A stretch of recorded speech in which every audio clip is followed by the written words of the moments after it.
babalik siya sa'yo at habol-habulin ka niya lagi. Hello mga guys, kumusta kayo? Panibagong araw, panibagong video na naman tayo.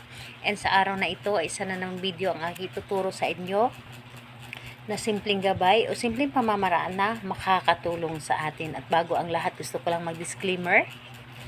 Sa mga taong hindi naniniwala at hindi gusto ang mga kagaya nitong video, please skip this video and maghanap kayo ng videos na gustong-gusto nyo dahil ang video na ito ay para lamang ito sa mga taong naniniwala and gusto mag-try.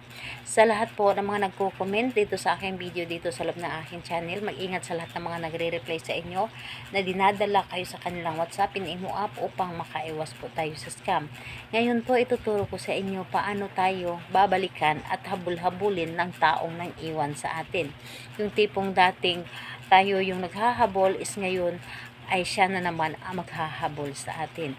So dito ay pwede mo itong gawin sa parehasang kasarian, babae ito babae and lalaki ito lalaki. And syempre naman sa ating babae at lalaki na magpartner. And pwede mo rin itong gawin kahit na kayo ay magkalayo at magkalapit sa isa't isa. And dito ay kailangan natin ng ating gagamitin. Kailangan mo dito maghanda ng isang maliit na pirasong papel. Kailangan mo rin dito maghanda ng panulat, ng kahit anong klaseng panulat. And syempre, kailangan din natin dito ng isang basong tubig. And siguraduhin natin ang ating gagamitin na baso ay babasagin ito. Dahil ang babasagin, isa ito sa nagbibigay energy sa ating mga ginagawa. And kailangan din natin dito ng kaunting asin.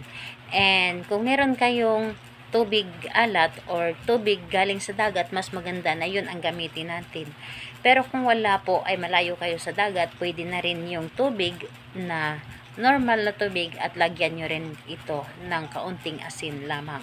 So yun lamang ang dapat nating ihanda. Kailangan mo lamang dito na handa ka sa iyong sarili na kapag gagawa kayo ng isang ritual is kailangan buo ang inyong loob, tiwala at paniniwala sa paggawa nito. Dahil kapag wala tayong tiwala at paniniwala, masasayang lamang ang ating oras sa paggawa nito.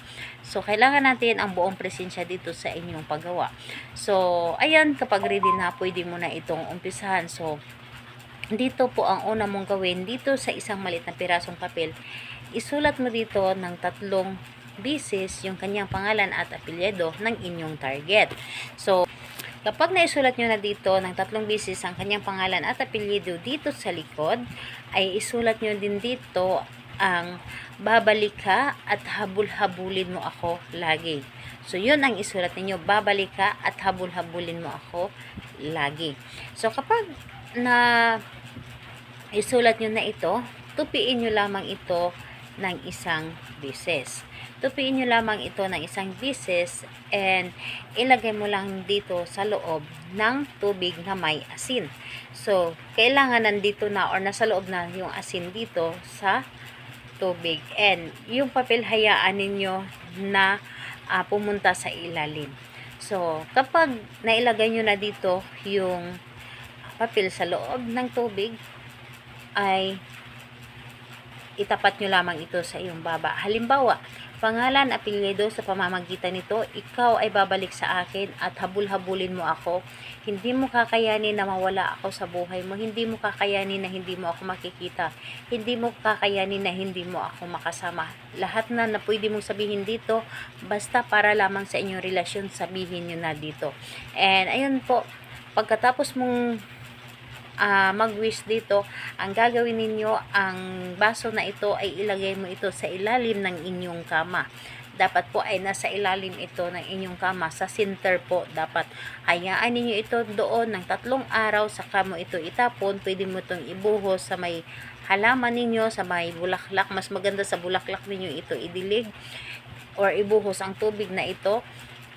And ayun po, maramdaman ninyo ang resulta nito. Hindi magtatagal, ito ay gagana sa inyo. So, ayun, kung magtatanong ka kailan ito pwedeng gawin, maganda itong gawin sa araw ng Tuesday and Friday or may sinag ang buwan. Pero kung hindi ka makapaghintay ng Tuesday and Friday and naramdaman ninyo na parang hinihila kayo na gawin ito, pwedeng ninyo itong gawin. So, ayun po, salamat po sa inyo. Bye-bye everyone. God